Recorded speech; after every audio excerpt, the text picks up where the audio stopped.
Hi friends, మీరంతా చూస్తున్నారు మన ట్రావెల్ వ్లాగ్. ఈరోజు మన ప్రయాణం ఎక్కడికంటే ప్రకృతి అందాలకు నెలవైన ములుగు జిల్లాలోని అద్భుతమైన లక్నవరం సరస్సుకి.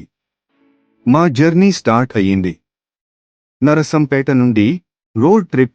చుట్టూ ఉన్న పచ్చదనం, కార్ లోపల సరదాగా ఉన్న ఫుటేజ్, పచ్చని పొలాలు, అటు పర్వత శ్రేణులు. అబ్బో, ఈ రూట్లో ప్రయాణం ఒక అద్భుతమైన అనుభూతిని ఇస్తుంది. అయితే లక్నవరం వెళ్లే దారిలో ముఖ్యంగా గట్టమ్మ టెంపుల్ దగ్గర ఆగకపోతే ఎలా? అందుకే మన మొదటి విరామం శక్తివంతమైన గట్టమ్మ తల్లి ఆలయం దగ్గర.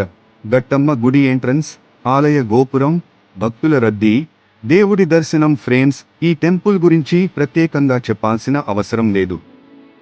మాకు తెలిసిన విషయమేంటంటే, ఎవరైతే ఇక్కడికి ప్రయాణం చేస్తారో వాళ్ళు తప్పకుండా అమ్మవారి దర్శనం చేసుకుని మొక్కలు చెల్లించుకుంటారు.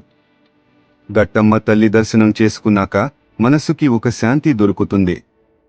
ప్రయాణానికి ఒక రక్షణ దొరికినట్టుగా అనిపిస్తుంది. దర్శనం తర్వాత ప్రసాదం తీసుకునే ఫుటేజ్ లేదా బయట ప్రశాంతంగా ఉన్న షాట్స్, అమ్మవారి ఆశీస్సులు తీసుకుని మళ్లీ మన లక్నవరం ప్రయాణం మొదలుపెట్టాం. ఆలయం నుండి బయలుదేరేటప్పుడు అమ్మవారిని మనస్ఫూర్తిగా తలుచుకున్నాం. అమ్మా, మా ప్రయాణం సురక్షితంగా, విజయవంతంగా ముగించేలా అనుగ్రహించు అని కోరుకున్నాం. మళ్లీ రోడ్ ట్రిప్ ఫుటేజ్, డ్రైవ్ చేస్తున్న షాట్స్, టైం లాప్స్ లాంటివి తర్వాత ఒక్కసారిగా మాలో కొత్త ఉత్సాహం, కొత్త పాజిటివ్ ఎనర్జీ పెరిగింది.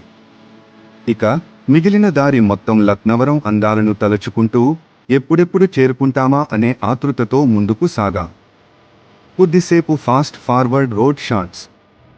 ఇక ఫైనల్గా మేము లక్నవరం సరస్సు దగ్గరకు చేరుకున్నామో లేదో, ఆ అద్భుతమైన సస్పెన్షన్ బ్రిడ్జ్ కొంచెం ముందుకెళ్తే లక్నవరం వస్తుంది. అక్కడ వ్యూ మస్తు ఉంటుంది. చూడండి ఫ్రెండ్స్, ఇలానే మా వీడియోస్ వస్తుందండి. మా కార్లో వచ్చినాం, వెయిట్ చేస్తున్నాం. కొంచెం సపోర్ట్